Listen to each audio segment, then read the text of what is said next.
Bom dia, juventude. Bom dia a todos vocês que nos assistem nessa manhã. Estamos aqui mais uma vez, mais um domingo, para juntamente aprender mais um pouco da palavra de Deus. Nessa manhã nós estamos aqui com dois super irmãos que vão nos ajudar e vai abrilhantar essa aula, que é o nosso irmão Igor e o nosso presbítero, grande Arthur, nessa manhã. Então abra os ouvidos para que Deus possa falar através da vida desses homens, a vida de vocês. Com licença, porque você falou presbítero Arthur, mas não falou auxiliar Igor, tá bom, gente? Auxiliar. Eita glória! E já queria convidar os irmãos para deixar o like, compartilhar, comentar, tudo que tem direito no YouTube, tá bom? Para enriquecer essa aula, aparecer também no feed de outras pessoas. Enquanto isso, eu vou ler o texto áureo e a verdade prática. Glória a Deus. 2 Coríntios 4,16. Por isso não desfalecemos, mas, ainda que o nosso homem exterior se corrompa, o interior, contudo, se renova de dia em dia. E agora a verdade prática. Por instrumentalidade do Espírito Santo, os salvos experimentam a renovação interior em meio às adversidades externas. Glória a Deus. Glórias a Deus, irmãos. Só lembrando que hoje nós vamos fazer o estudo da aula de número 10, com o título A Renovação Cotidiana do Homem Interior. Então, eu quero te convidar para onde você estiver, curvar a sua cabeça, fechar os seus olhos e vamos orar a Deus apresentando essa aula. Senhor Jesus, nós te louvamos, ó Pai, te engrandecemos, ó Senhor, te exaltamos, Senhor, porque o Senhor nos deu condições de estarmos aqui nesta manhã, ó Deus, que o Senhor possa, ó Pai amado, alcançar cada vida, ó Deus, cada alma, ó Senhor, aonde quer que essa aula chegue, ó Deus. Que o seu nome seja glorificado em tudo. Abençoa, Pai, o domingo de cada um, ó Pai, onde essa aula chegar, para a glória, louvor e honra e glória do Senhor somente, é o que nós te pedimos e te agradecemos em nome do Senhor Jesus. Amém.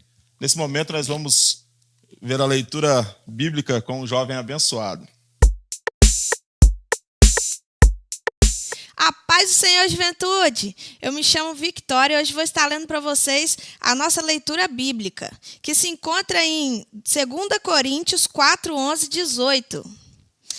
E assim, nós que vivemos, estamos sempre entregues à morte, por amor de Jesus, para que a vida de Jesus se manifeste também em nossa carne mortal. De maneira que em nós opera a morte, mas em vós a vida.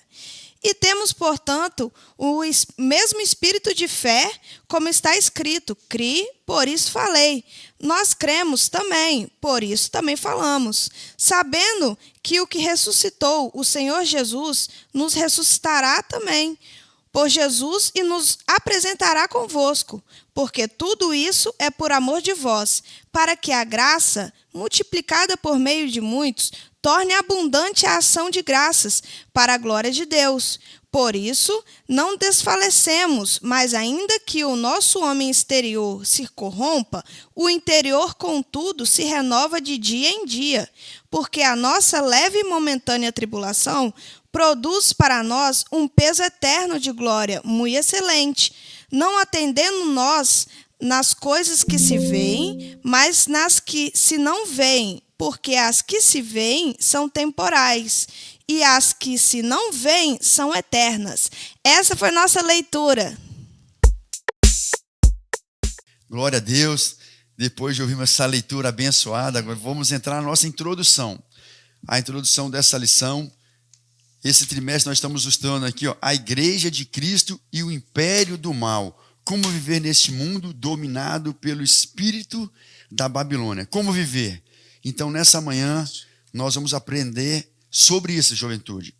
E essa introdução fala para a gente que nesse mundo, onde predomina o espírito da Babilônia, predomina o secularismo, o progressismo e todas essas coisas, nós veremos mais à frente, nós vamos estar vendo sobre a renovação do crente, a renovação do homem interior, mesmo mediante as adversidades, mesmo mediante as lutas impostas por um século, por um império dominado por cargas, onde o diabo jaz nesse mundo, ele faz o que ele quer, mas a palavra de Deus, a igreja do Senhor, ela aprende como viver no mundo, como se renovar no mundo, que jaz no maligno.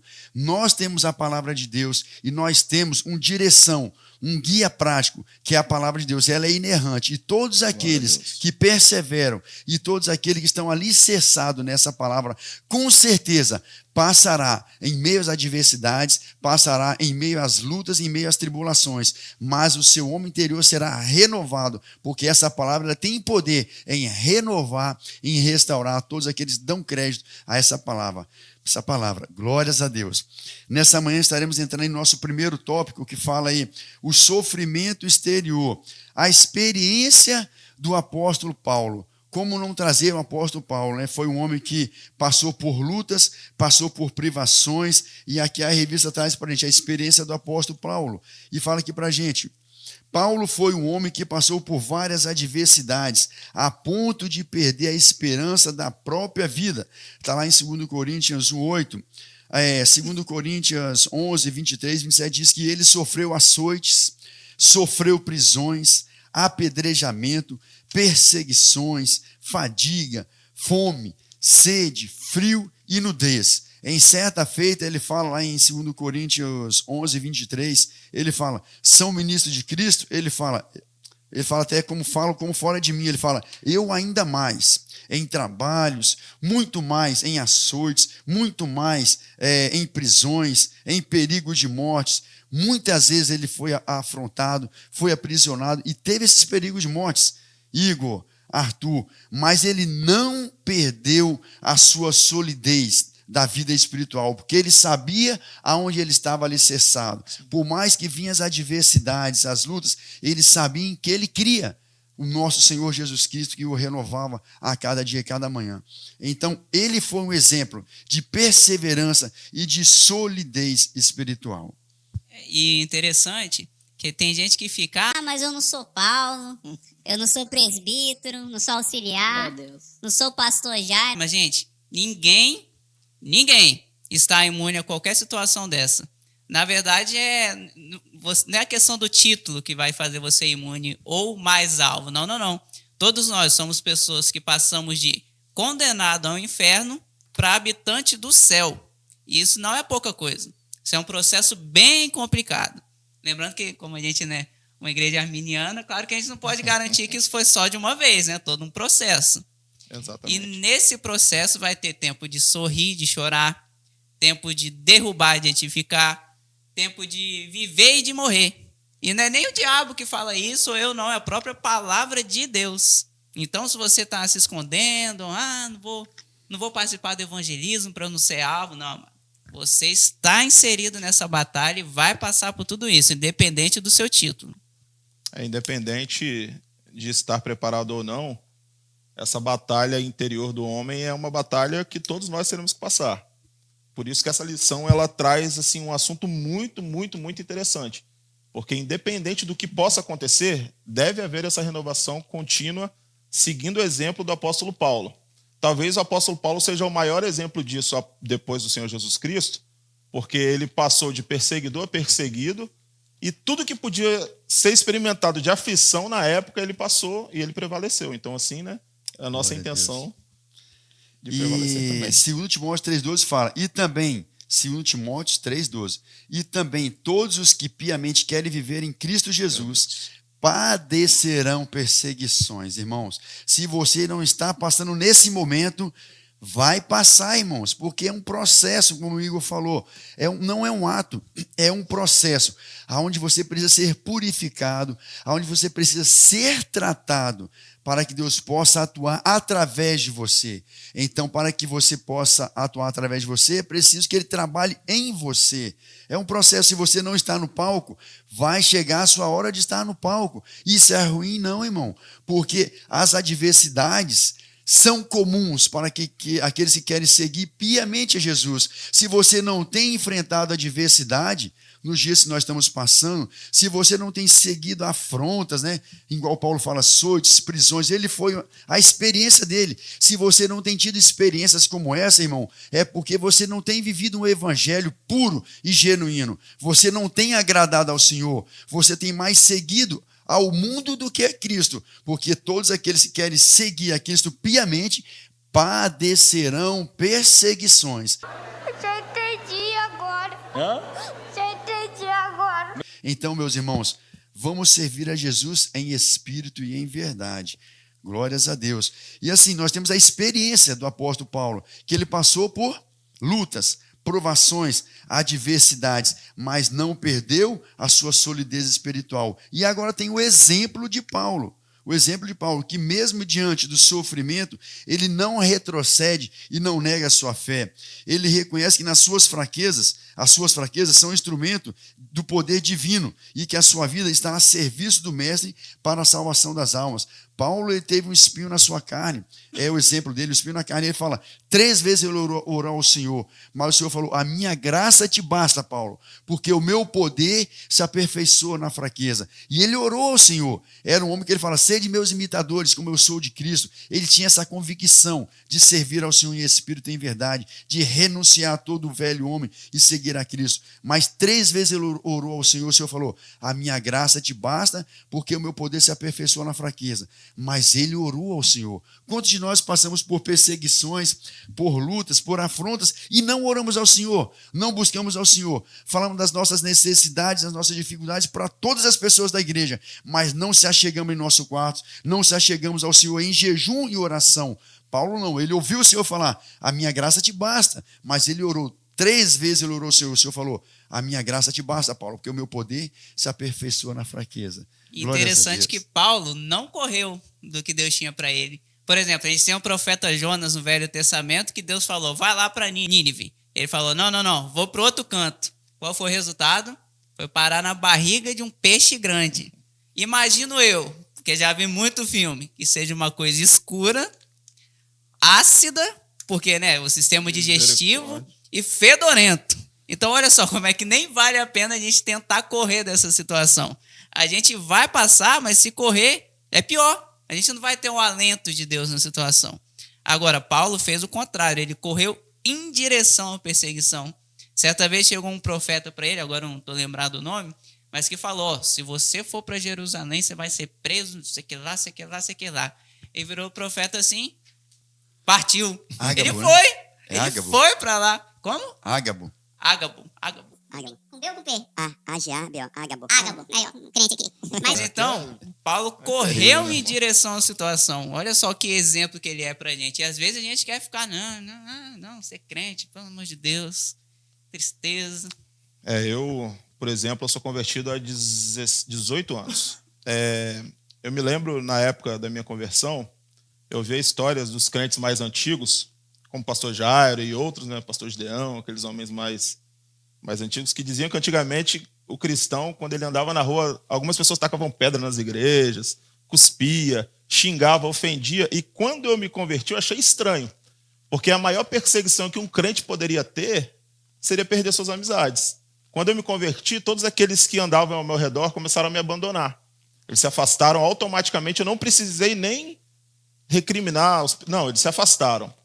E aí, naquela época, eu até achava, gente, como assim o crente, como disse no texto anterior, vai padecer perseguição? Só que eu estou para dizer que vocês que são jovens, assim, Deus escolheu um tempo precioso para os jovens nessa época, porque vocês têm a facilidade da comunicação e, ao mesmo tempo, nós temos visto que o cenário tem mudado. Eu creio que o período de perseguição da igreja já está retornando, primeiro no campo das ideias. Só que com a insegurança jurídica atual, a igreja, aos poucos, está perdendo a sua liberdade. Então, quem não prevalecer e quem não estiver disposto a realmente ser provado e padecer, sofrer, ser perseguido, talvez voltar a ser apedrejado, preso, açoitado, vai viver uma vida complicada. Talvez você viva uma vida tranquila aqui na terra, mas na eternidade o negócio pode apertar bastante. Então, que vocês possam ficar firmes, seguindo esse exemplo do apóstolo Paulo.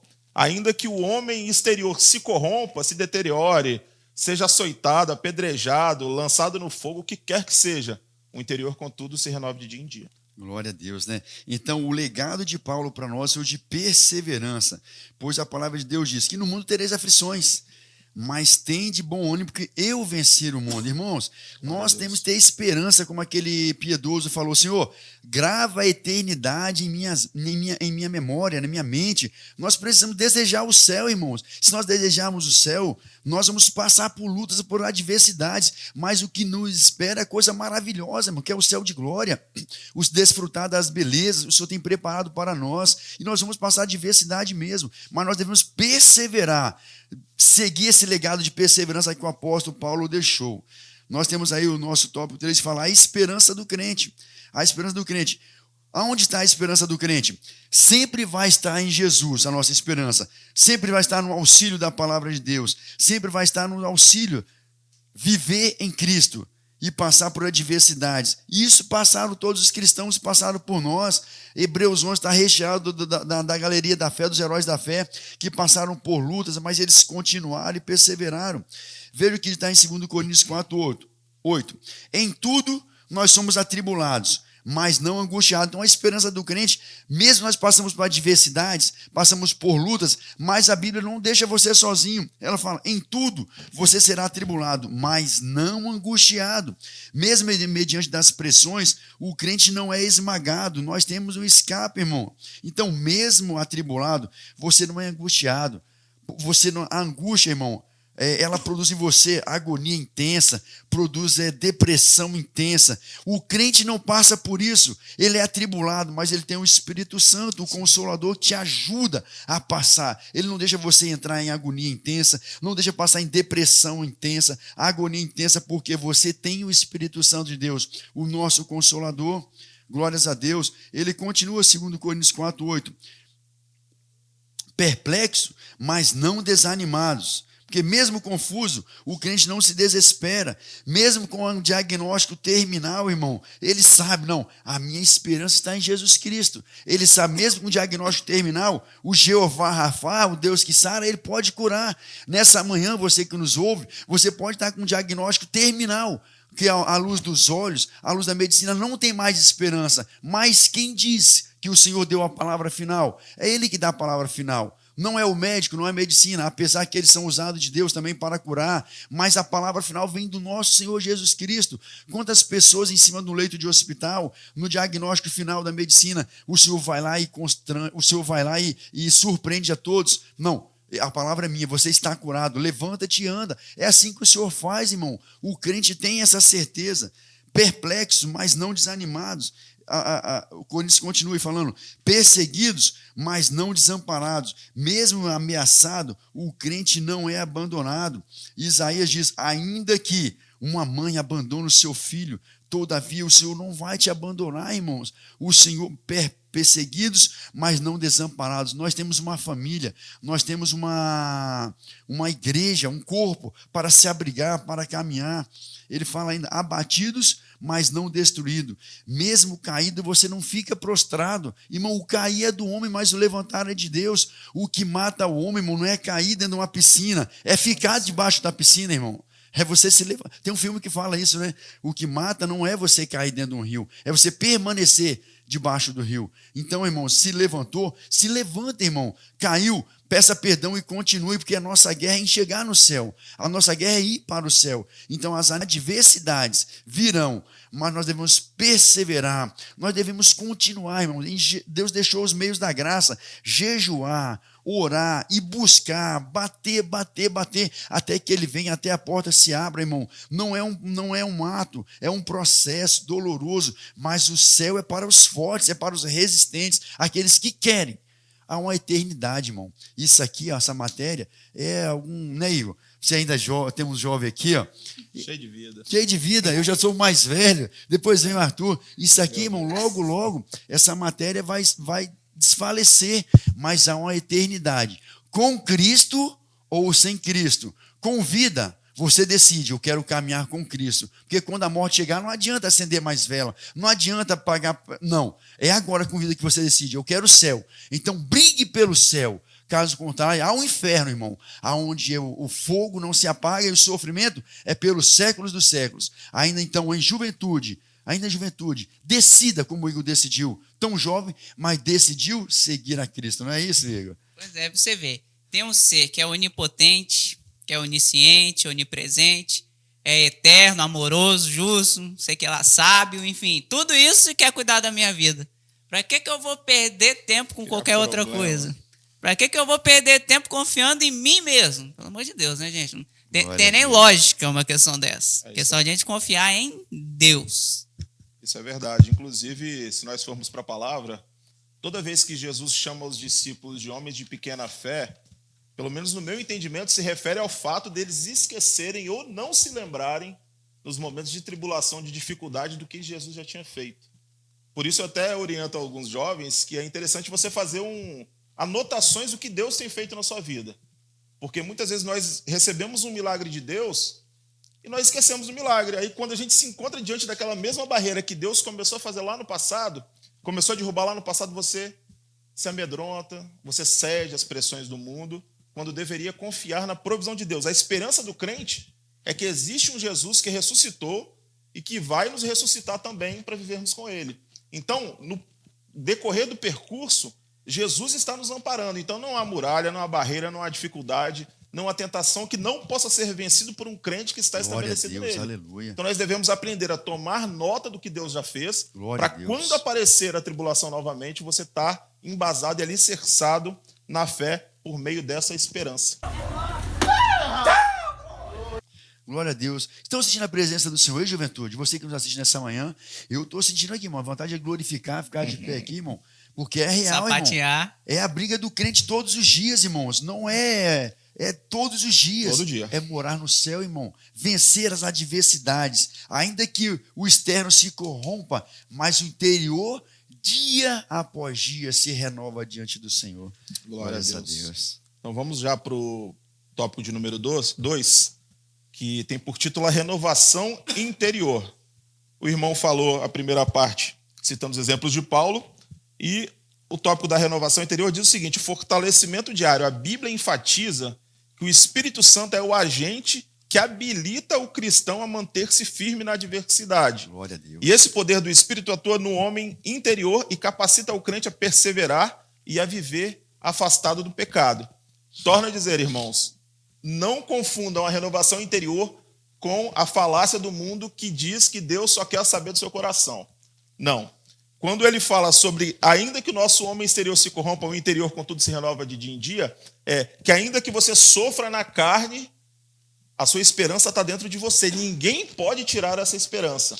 Então, essa esperança ela só pode ser mantida através da chama do Espírito Santo acesa no seu coração. Se você não buscar essa presença de Deus todo dia, o seu interior não vai se renovar. Se todo dia você cede um pouco, quer dizer que a sua esperança não está se renovando. Você precisa todos os dias buscar a Deus em fidelidade, em oração, leitura da palavra, perseverança, evangelismo. Você tem que estar firmado nisso. Num dia que você cede um pouco e retrocede em relação à sua fé, quer dizer que é um dia que você não foi renovado interiormente. Glória a Deus. A palavra de Deus fala, né, Arthur? Que o fogo arderá continuamente sobre o altar e não se apagará. Então você é responsável em manter essa chama acesa na sua vida a cada dia. Esse fortalecimento diário, irmão, e não é só você, irmão. Não é só você.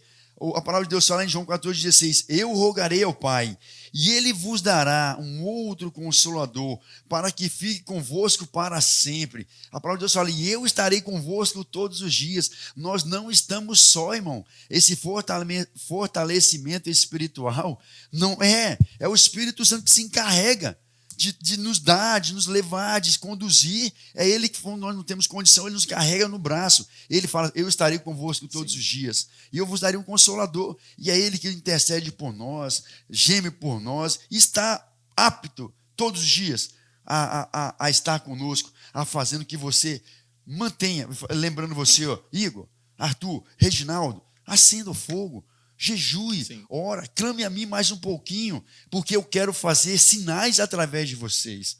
Não é, Igor? E a tendência hoje em dia é do homem se achar autossuficiente. Quantas vezes, por exemplo, no evangelismo a gente vai falar com alguém? Não, eu sou uma boa pessoa. Ou então já vi muitas vezes na internet também vídeos exatamente sobre isso, vai conversar sobre Jesus com alguém. Você acha que você vai para o céu? Acho que eu vou para o céu. Por quê? Não, porque eu sou bonzinho, eu faço caridade. Meu irmão, todos pecaram e foram destituídos da glória de Deus. Você pode ter até feito alguma coisa boa, beleza, mas a gente pecou. E o que vai separar a gente de Deus não é a falta de bondade, né? É o excesso do nosso pecado. E agora, como é que a gente vence ele? Essa questão do fortalecimento diário. Às vezes a gente fica, né? Quer dizer, tem gente que fica, vou aceitar Jesus, mas ainda não venci o pecado. Não é bem essa a ordem. Primeiro você se bota na dependência de Deus e depois você vence. Como? Por meio do Espírito Santo, por meio da nossa renovação interior. Por exemplo, eu posso falar isso na prática com um coração aberto para os irmãos, porque essa linguinha aqui, ó, venenosa, adora julgar os outros, adora uma maledicência. E não se enganem, tá? O mesmo a Bíblia que condena fornicação ou feitiçaria condena também pecados da língua, como mentira, maledicência. Mas como é que controlo isso? Em oração. Todo dia tem que orar e pedindo forças a Deus. E eu sei, no dia que eu deitar de noite lá, orar, vou fazer uma oraçãozinha aqui e vou dormir. Chega no outro dia, o negócio já está mais venenoso, né? Por quê? Porque a nossa carne vai querer ceder, né? Ou em termos mais bíblicos, a gente tem que andar em espírito para não satisfazer a concupiscência da carne. Interessante ainda sobre esse assunto do fortalecimento diário. Quando nós lemos todas as histórias bíblicas, nós nos apressamos a julgar a conduta de todos aqueles que decepcionaram a Deus. Desde Adão, Sansão, próprio Pedro, ao negar a Jesus, nós nos apressamos a condenar. Só que nós nos esquecemos que a nossa conduta, por exemplo, de mentir, já está praticamente fazendo com que nós mantenhamos uma postura de negar a Jesus. Então nós negamos a esse Cristo que deu a vida por nós todos os dias se nós não vigiarmos. Eu sei que para os jovens hoje as perseguições são diferentes, mas ao reprimir a sua fé e ao deixar de testemunhar, você automaticamente está deixando de ter essa renovação interior. Você está cedendo às aflições. Então, nós não podemos permitir que nada vença a nossa fé. Está aflito? Ora, chegou na igreja, já falei isso até algumas aulas passadas, chegou na igreja, não sentiu a presença de Deus, o problema não é a igreja. O problema está em você. Sugestão, ore, jejue. O culto está ruim? Não sinta a presença de Deus num culto. Começa a orar e jejuar. Eu duvido que se você botar o pé na porta da igreja, você já não vai sentir a presença de Deus. Então, saiba que você é quem tem todas as ferramentas na sua mão para poder vencer. Está com dificuldade de vencer um pecado? Procura o obreiro da igreja, procura a liderança dos jovens, procura alguém maduro para tratar desses assuntos e buscar essa ajuda em Deus. Tópico de número 2, o ponto 2 diz o seguinte: o eterno peso da glória. O apóstolo Paulo declara o seguinte: a nossa leve e momentânea tribulação produz para nós um peso eterno de glória muito excelente. Irmãos, esse texto aqui, eu creio que desde a minha conversão, talvez seja um dos textos que mais me atrai. Olha só como o apóstolo Paulo é assertivo. A nossa leve e momentânea tribulação. Glória a Deus. Irmãos, se vocês lerem o livro Os Heróis da Fé, Mártires do Coliseu, o livro dos Mártires, vocês vão ver que os cristãos, ao longo da história da igreja, passaram por coisas gigantescas. Tem lá a história de Perpétua e Felicidade, um monte. Gente que foi decapitada, gente que perderam os membros, gente que ia sendo torturada pouco a pouco, gente que foi lançada no fogo, gente que cortavam os membros aos poucos, eram esticados, eram rompidos. E aí vem o apóstolo Paulo e diz que a nossa leve e momentânea tribulação. Glória a Deus. Irmãos, não há tribulação que não possa ser vencida. Aí você diz, mas se alguém chegar e apontar uma arma na minha cabeça e disser, se você não negar a Cristo, você vai morrer. O que pode acontecer com você? Morrer. E para quem está em Cristo, morrer é ganho, rapaz. Chega a beirar uma loucura. Porque a gente acha que tudo que a gente pode sofrer aqui nessa terra é algo grande. Não é. É uma leve e momentânea tribulação. Morreu, acabou. E o interessante é que toda essa leve e momentânea tribulação produz um peso eterno. Irmãos, nós não sabemos, nós não conseguimos mensurar o que é a eternidade. Eu não consigo.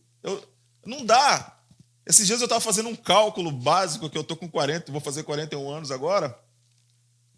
E eu já vivi mais da metade da minha vida. Um brasileiro vive em média 76 a 80 anos. Então, eu já vivi mais da metade. Eu vou chegar a 100. E passou rápido. 15 anos de rejuvenescimento agora, né? A minha idade metabólica, o pastor Jair falou. Não, já idade metabólica tá 27. Eu acho que eu tô com idade metabólica de 60.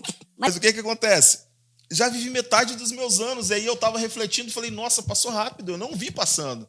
Você tá jovem, quando você piscou, você tá com 40. Amanhã velho será, velho será. Então a gente não consegue mensurar o que é a eternidade. Uma eternidade de prazer e gozo com Jesus Cristo. Olha Deus. E o apóstolo Paulo vem e diz, o peso produz um peso eterno de glória muito excelente. Só que o interessante é que, se nós invertermos essa questão, também gera um problema. Por exemplo, se nós cedermos a um prazer imediato, sem arrependimento e sem confissão e conversão, o nosso leve e momentâneo prazer gera um peso eterno de sofrimento, que não é nada excelente. Olha como, se você só mudar o sentido da frase, já gera um certo temor. Eu me arrepio de falar. Misericórdia.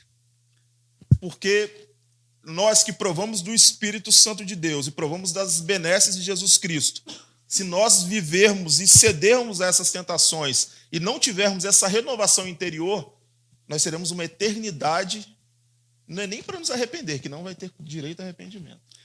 É, igual você falou, né? Paulo fala que as pequenas adversidades não se comparam com as realidades eternas que os salvos viverão.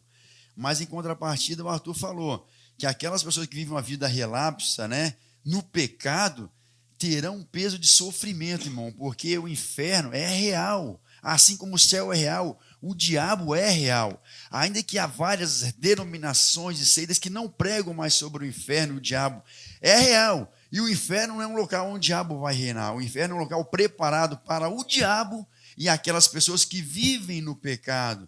Então, ainda hoje, irmão, você tem a oportunidade, porque ali vai ser um local de sofrimento eterno. E o sofrimento será por quê? Porque a presença do Senhor ali será real e a sua memória será mantida. Eu ouvi aquela aula, eu ouvi a exortação do pastor, mas eu não dei crédito. E hoje eu estou aqui. E o sofrimento não será um dia, não será 2 dias, não será 10 anos, será pelos séculos dos séculos, pelos séculos dos séculos. Não haverá volta, não haverá, igual essa corrente universalista, que fala que no final até o diabo será salvo, que nosso Deus é bonzinho. Realmente o nosso Deus é bom. Salmo 89 fala o quê? Bondade e misericórdia estão diante da sua face, mas as bases do seu trono é justiça e juízo. E esse Deus justo e juiz, que agora funciona como advogado, mas ele virá como juiz, e daquela hora e oportunidade você não terá mais escape. Então hoje é a oportunidade, irmão. Esse peso de glória, irmão, será eterno, irmão. Ali não haverá mais choro, não haverá mais dor, não haverá mais morte, irmão. Não haverá mais lágrimas. Será alegria pelos séculos dos séculos, nas moções celestiais. Glórias a Deus. Antes de chegar na terceira parte, que é a visão da eternidade, uma vez eu vi até um jovem da minha antiga igreja, uma bênção também, ele fazendo a comparação do dedinho. Olha aí, jovem, para o seu dedinho agora. Aí compara o tamanho do seu dedinho com o seu corpo. Aí você vai pensar, pô, meu dedinho é bem pequeno, né? Agora compara o seu corpo com a sua casa. Agora compara a sua casa com Cariacica. Você vai vendo como é que tudo parecia grande, aí e vai sendo pequeno, vai virando pequeno. Compara Cariacica com o Brasil. Agora está pequeno. Brasil com o mundo com o universo. Agora pensa que ainda todo o universo é menor do que a eternidade. Aí isso a gente consegue pôr em prática, tanto no sentido de temer o inferno, todo esse tempo que a gente não consegue mensurar, como também nas recompensas. Tudo que a gente passar vai ter uma recompensa eterna. E você vê, né? Às vezes a gente fica, não que não deva, mas a gente fica tão preocupado, o que eu vou trabalhar, quem que eu vou casar, quantos filhos eu vou ter. E a gente tem que pensar nisso, é coisa boa da nossa vida. Só que a gente esquece que o próprio Jesus ensinou para a gente ajuntar tesouros no céu, onde a traça não corrói e o ladrão não rouba. Onde é uma coisa que a gente não consegue mensurar quanto tempo a gente vai aproveitar isso. E outra coisa, Arthur, só perdão aqui, pegando o gancho aqui. Não se enganem, jovens. Nós temos ouvido muito no meio da juventude, já que a aula é para os jovens, né? Para nós jovens, é assim, de posicionamento. Nós devemos nos posicionar, porque não adianta você passar 10 anos, 20 anos na igreja sem se posicionar, que você não está salvo. Se você não se posicionar, renunciar à sua carne e servir a Jesus, você pode ir para o inferno dentro da igreja. A palavra de Deus fala para a gente que, no livro de Jó, né? Lá no final, Jó fala assim: antes eu só conhecia só de ouvir falar, agora os meus olhos te contemplam. Então, irmãos, nós precisamos agora, Senhor, eu quero mais de Ti, eu quero ter esse sentimento de chorar diante do Senhor, me derramar, de sentir a Tua presença, de falar em línguas estranhas, de profetizar, de curar, de libertar. Todas essas coisas, irmãos, estão disponíveis, mas é preciso se posicionar, entrar na brecha e dizer: eis-me aqui, Pai. Se outros não querem, envia-me a mim. Se outros não levantarem a mão, eis-me aqui. Juventude, vocês são a força motriz da igreja. Toda a força vocês têm agora para anunciar o reino do Senhor. O pastor Jairo tem falado, se preocupar com a faculdade, com o casamento, em cortejar, isso é válido, irmão. Mais ainda está em se posicionar diante de Deus, porque o Senhor pode retornar. Um grande avivamento está para invadir o Brasil, tomar o Brasil, e que nós vamos falar, como o pastor Hernani falou, que não aconteça sem a nossa presença, e depois do avivamento há um arrebatamento. Será que nós, quando o Senhor começar a falar sobre as obras, quais serão as suas obras? É feno, madeira e palha? Meu Deus. Vai ser provada pelo fogo? Então nessa manhã não seja só mais uma aula, irmãos. Nós estamos na 10ª aula. Será que tem falado ao seu coração? Você tem renunciado ao pecado? Tem deixado de viver segundo os moldes da Babilônia? Você tem testemunhado Jesus aonde você está? Ou você continua nessa promiscuidade? Continua essa vida rasa, no pecado? Jesus vai voltar. Vai voltar. E se a misericórdia dele não te alcançar, o juízo dele vai te alcançar. Vai te alcançar. E você vai se lamentar, mas será tarde demais. Mas ainda hoje, a oportunidade tanto para nós quanto para você que nos ouve nessa manhã. Interessante é que, ainda dentro desse assunto, talvez você diga: mas eu sou jovem, eu vou cair muito ainda. Não precisa cair muito. Assim, a fé, talvez ela seja como, vou pegar um exemplo básico, por exemplo, levantamento de peso. Uma pessoa que entra numa academia hoje, talvez vai fazer exercício com equipamento vazio e vai ter dificuldade. Depois de uma semana ela já vai estar com peso, e daqui 1 ano, 2 anos, 3 anos, ela tem estrutura para suportar mais peso. Então não negocie as pequenas brechas, os pecados pequenos não. Rejeite todos os pecados de início, seja firme, porque se você não for firme agora, acontece a mesma coisa, só que, como eu disse, é o contrário. Se você começar a ter tolerância aos pequenos pecados, quando você menos esperar, você está onde não passava uma pessoa, agora passa um caminhão de pecado. Então não deixe que a sua alma se acostume a viver sem a presença do Espírito. Não deixe isso acontecer, não aceite passar um dia sequer sem sentir a presença de Deus. Busque essa presença. Ela está disponível. E sobre pecado, a Bíblia diz: não veio sobre vós tentação senão humana, mas fiel é Deus que antes da tentação vos dará o escape para que possais suportar. A palavra de Deus diz que Ele mesmo já enviou o escape. Então não há situação sem saída. Inclusive, o Jim Elliot, que era um missionário, ele disse o seguinte: não é tolo aquele que dá o que não pode reter para ganhar aquilo que não pode perder. Ou seja, você entrega a sua vida agora, você entrega a sua vontade imediata agora por algo muito maior, que é a eternidade. E isso, assim, dá para aplicar em todas as áreas da nossa vida. Então, jovem, fique firme. Mas os meus hormônios... Fique firme. Mas eu preciso... Fique firme. O que Cristo precisa de você é que você esteja firmado nele, dependendo dele, vivendo por ele, para ele e através dele para fazer grandes coisas. Glória a Deus. Como eu disse, os jovens estão vivendo, vocês jovens estão vivendo um momento fantástico. Os que chegaram na igreja nos últimos tempos, porque vocês terão o direito de padecer, vocês, mas eu digo nós também, né? Vou me incluir. Nós teremos direito e oportunidade de ser firme diante das tribulações que estão vindo sobre a igreja brasileira. Infelizmente, nós estamos vivendo um período de guerras, de perseguições, mas viveremos, e eu creio nisso, o maior avivamento que esta terra já viu. Mas é um momento fácil? Não, não é um momento fácil, mas a glória de Deus vai nos sustentar. Então fique firme, não negocie as pequenas coisas. O ponto de número 3 fala sobre a visão da eternidade.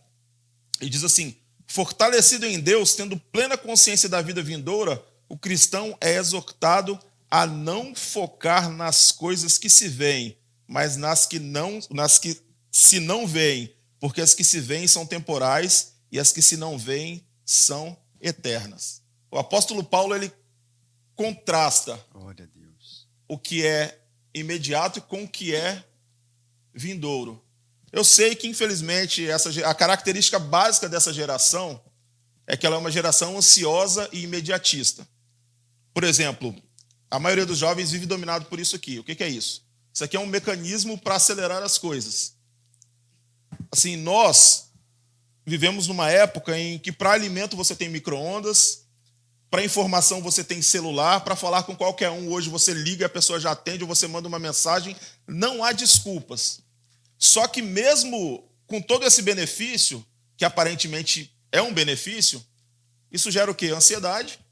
Hoje uma criança que cresce com o celular se torna uma criança ansiosa, um jovem ansioso, um jovem que não aprendeu a ouvir um não. E a maioria das pessoas não consegue ter essa visão, que a palavra diz: nós não podemos focar nas coisas que se veem. Você deve trabalhar? Deve trabalhar. Você deve buscar um casamento são no Senhor? Sim, você deve. Você deve buscar ter uma casa? Sim, você deve. Você pode ter um carro? Pode ter um carro. Mas você deve focar nessas coisas? Não. Por quê? Porque o que está aqui nessa terra vai perecer. Beleza, vai perecer. Seu carro vai perecer. Sua casa vai perecer. Seu casamento, se você permanecer firme, não vai perecer. Mas se você deixar de seguir as coisas de Deus para focar só nos relacionamentos, os relacionamentos vão perecer. Olha só que coisa terrível. Para uma geração ansiosa e imediatista, a palavra diz: não foca nisso. Foca na eternidade. Eu já vou dar oportunidade para os irmãos falarem, só que eu lembrei da família do John Wesley. Eu já citei isso em outros exemplos, mas eu vou citar de novo. O que o pai do John Wesley fazia? Ele fazia todos os dias, ou toda semana, no momento do jantar, ele e o irmão dele, e a família dele estava lá. Aí ele fazia um prato muito gostoso. Uma carne assada, uma batata recheada, não sei, e botava na mesa. E falava assim: eu desafio vocês, meus filhos, a negar este prato. Aí ele fala assim: quem pode provar que consegue negar esse prato?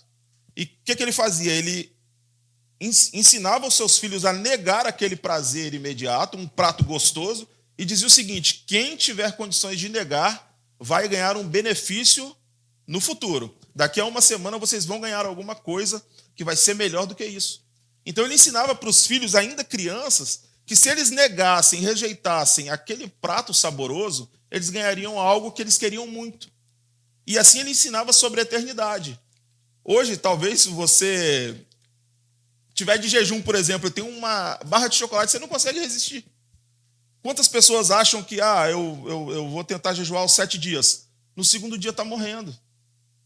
Eu nunca vou me esquecer quando, num período dos 7 dias de jejum, eu sonhei que eu estava comendo um pacote de biscoito Maria. Eu detesto aquele biscoito. Então, assim, a nossa mente, ela transforma em imediato tudo que vai contra o espírito. A gente acha que se a gente não provar das coisas, não sei o que vai acontecer. Nós fazemos como Esaú e Jacó. Há um guisado de lentilhas, eu te vendo minha primogenitura. Por quê? Esaú achava que estava a ponto de morrer e vai e entrega o benefício de ser o primeiro filho e de receber as primeiras bênçãos de Deus por um guisado de lentilha. Eu não sei se os irmãos já comeram lentilha. Não é um negócio gostoso. Não é. É assim, acompanha, mas não é algo que você fala: nossa, eu preciso muito disso. Só que isso aí está figurando o quê? Os prazeres imediatos. Eu não consigo viver se eu não tiver um relacionamento com aquela menina de imediato. Não, espere em Deus, jovem. Deus tem coisas melhores para você. Depois de um certo tempo no Evangelho, eu aprendi que tudo que às vezes aparentemente dá errado está dando certo. Se você quer muito algo e deu errado, Deus tem algo melhor para você. Ou está te dando um livramento. Os irmãos, eu falei, né? Eu vou falando, os irmãos, fiquem à vontade, pode falar, irmão. Não, como o Arthur falou, né? Hoje, devido ao avanço da tecnologia, da ciência, há mecanismo e há jeito para todas as coisas, tudo se há uma forma mais rápida de falar. Só juventude, que para com Jesus, os meios são os tradicionais. Tradicional. Joelho no chão, jejum e oração. Não há outra receita. Se você quer ter uma vida vitoriosa, quer permanecer diante do Senhor, é isso aí. É ter a disciplina, assim você tem de trabalhar, de estudar, jejuar, orar e ler a palavra de Deus. Se você não seguir essa tríade, você vai morrer e vai para o inferno. E tem um texto aqui também em Mateus 10, logo que Jesus ele separa os 12, manda eles, vai lá, cura o enfermo, limpa leproso, expulsa demônio. Aí ele vai falar lá no versículo 28, Mateus 10. E não temais os que matam o corpo e não podem matar a alma. Temei antes aquele que pode fazer perecer no inferno a alma e o corpo. Ou seja, como foi lido aqui, né? Não olha só no que está na sua frente. Pensa em tudo que está por trás, nas coisas que não se veem. Então, jovem, tópico 3, desafios de hoje. Artista mesmo. Primeiro lugar, cultura secularista. O espírito da Babilônia, por meio da cultura secularista, procura esmagar a vida espiritual dos crentes. Meus irmãos, a gente pensa, por exemplo, se eu falasse aqui sexo, aí todo mundo já, misericórdia, misericórdia. Se eu falasse aqui feitiçaria, se tivesse alguém dormindo, já teria levantado da cama aí, já estava, misericórdia, cadê? O que eles estão falando?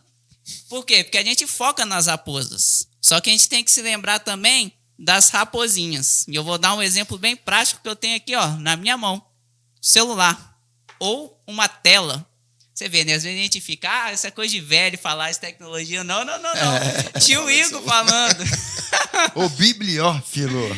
Então, Aux Igor falando. Gente, a verdade é que tela vicia. Isso não é uma coisa de crente, não. Isso é fato científico. Inclusive, tem professores que não professam nenhuma fé e já falaram, não, minha filha não tem celular. Minha filha, se for assistir alguma coisa, vai ser comigo perto, comigo controlando. Isso daqui vicia e toma nosso tempo.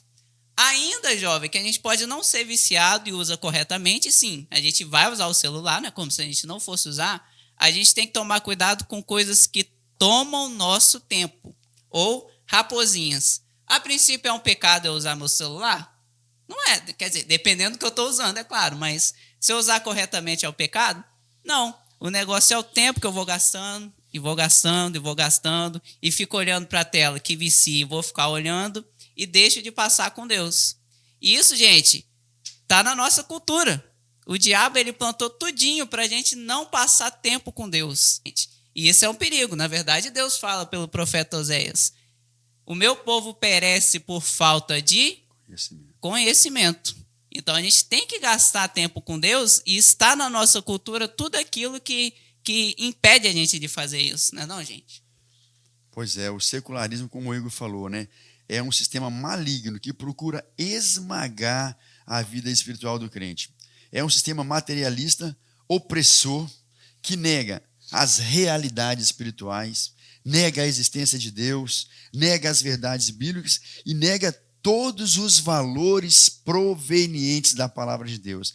Desde o início nós falamos aqui o quê? Se resumir nossa lição. Céu e inferno. Então, o secularismo, ele tenta negar todos os valores provenientes da palavra de Deus. Olha, eu só vou concordar com vocês. E, gente, então a parte 2 aqui, relativismo doutrinário. Outro ataque que procura matar a nossa vida espiritual é o processo de desconstrução dos fundamentos da fé. Na verdade, Jesus ele já fala sobre isso, que nos últimos tempos surgirão muitos falsos profetas. Aí eu te pergunto, já tinha falso profeta no tempo de Jesus? No tempo de Paulo? Demais. A diferença hoje em dia é a quantidade. Em qualidade, não. Em qualidade ainda são mentiras. A gente ainda tem a palavra de Deus, como foi dito, né? A gente ainda tem a verdade que vence a mentira. Mas em quantidade, tem muita coisa por aí. E mais uma coisa que ele faz é o quê? Como que ele faz esses muitos falsos profetas? Aqui, ó, internet. Por exemplo, se postar um vídeo no YouTube falando qualquer coisa, e a gente já viu em aulas passadas sobre isso, vai estar lá, todo mundo vai ver. Todo mundo vai ter acesso àquele monte de mentira. E o YouTube, tadinho, não tem discernimento nenhum. O que o YouTube vai fazer? Se eu falar uma asneira aqui, o YouTube não vai saber, gente. A gente que tem que estar com a nossa mente ligada e até aquilo que é nosso alcance, a gente conseguir combater, né? A gente testemunhar em meio a tantas mentiras relacionadas à palavra de Deus. Na verdade, a gente é a geração do arrebatamento, glória a Deus. Mas a nossa geração é a geração da grande tribulação. Então tem muita asneira também no meio do povo de Deus. Por quê? Porque o diabo vai separando o pessoal para quê? Para eles perecerem.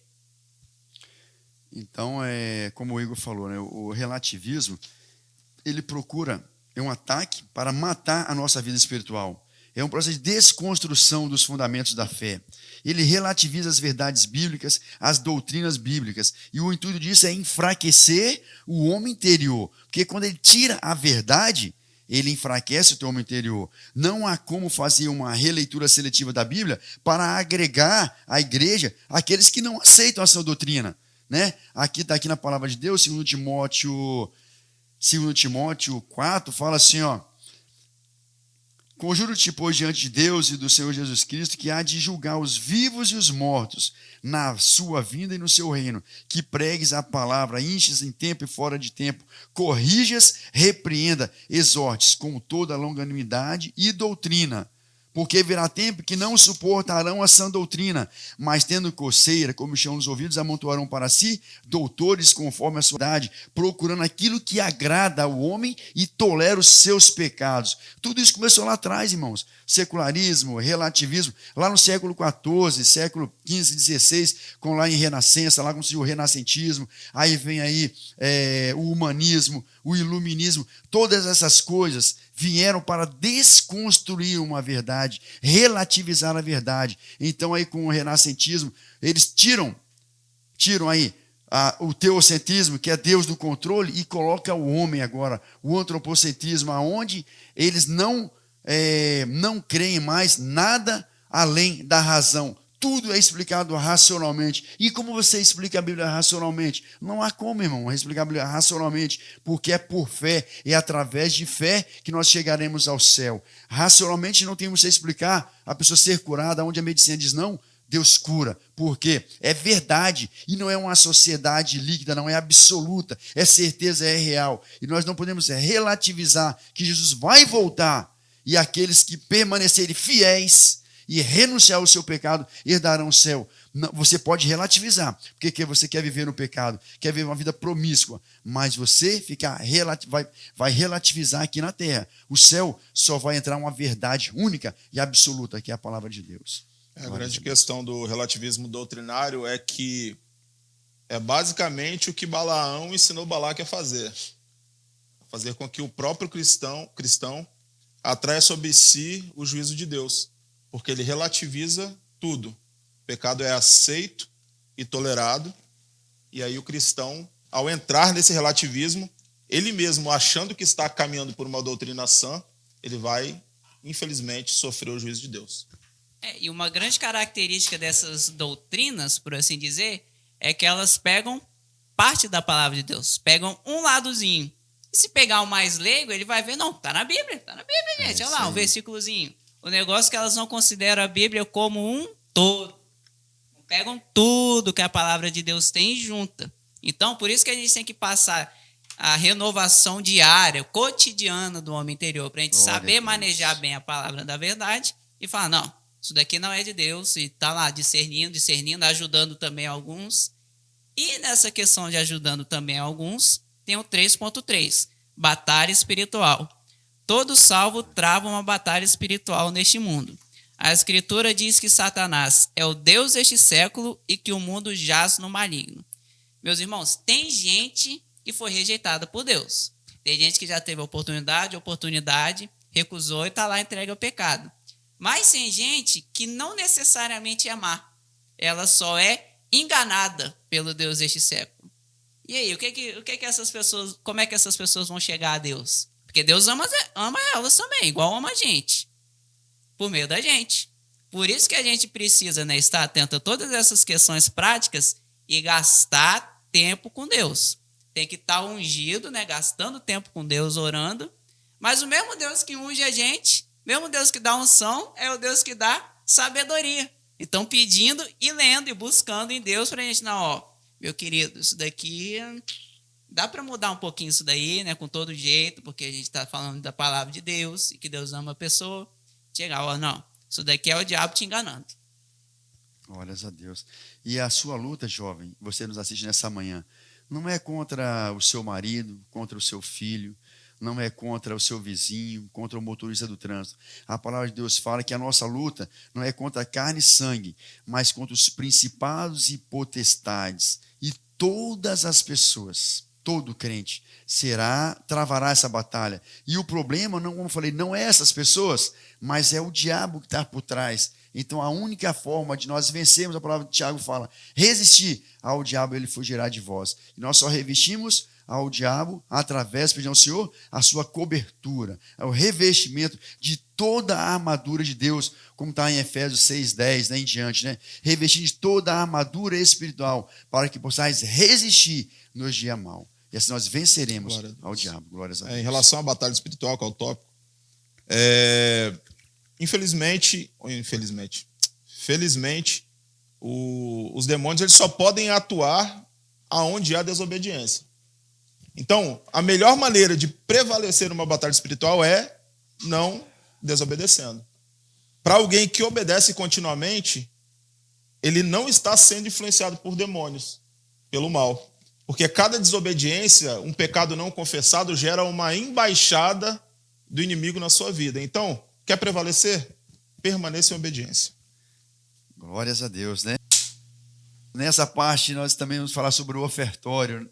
Nossa igreja tem um projeto aí dos 1000 valentes, que é você aí que pode nos ajudar. Nós estamos aqui no espaço da Antiga do Couro, em Cariacica, Campo Grande, em cima do INSS. É uma área muito ampla, né?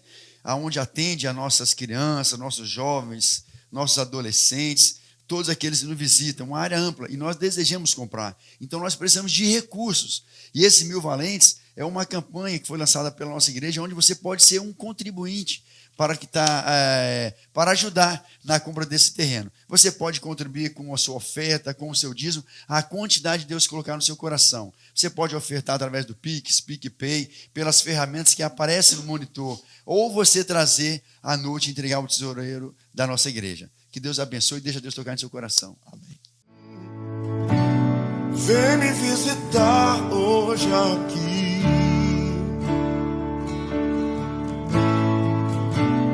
Quero conhecer mais de ti.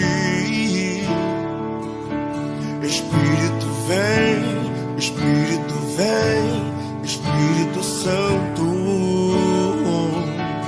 Espírito vem, Espírito vem, Espírito Santo. Espírito vem, Espírito vem, Espírito Santo.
Jovens, agora a nossa conclusão. Vamos resumir a aula em 4 pontos. Primeiro, todo mundo vai passar por tribulação, crente ou não adianta correr.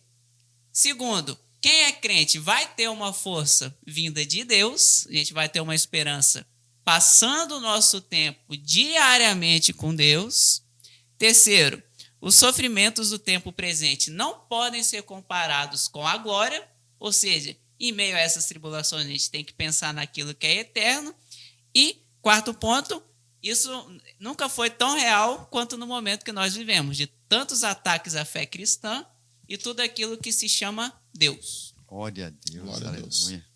É isso aí. Pode concluir, irmão. Amém, irmãos. Glórias a Deus. Depois de uma conclusão maravilhosa dessa, resta-nos orar, desejar a vocês um bom domingo e que realmente decidam se posicionar diante do nosso Deus. Amém. Vamos orar, queridos? Feche seus olhos aí onde você estiver e vamos orar. Senhor Deus, nós te agradecemos, ó Senhor, por essa manhã, por cada jovem, ó Deus, aonde quer que essa aula tenha chegado, Senhor. Pai, eu peço ao Senhor, ó Deus, que dê força, ó Pai, dê ânimo a esses jovens para prevalecerem e permanecerem na sua palavra, ó Deus. Fechando todas as brechas, ó Deus, isolando, ó Deus amado, a cada dia, Senhor, o pecado da vida delas, ó Pai, que elas possam permanecer firmes no Senhor, é o nosso pedido e a nossa oração nesta manhã, em nome do Senhor Jesus. Amém. Amém. Amém. Deus Tchau. abençoe. Bom domingo, Deus Tchau. abençoe.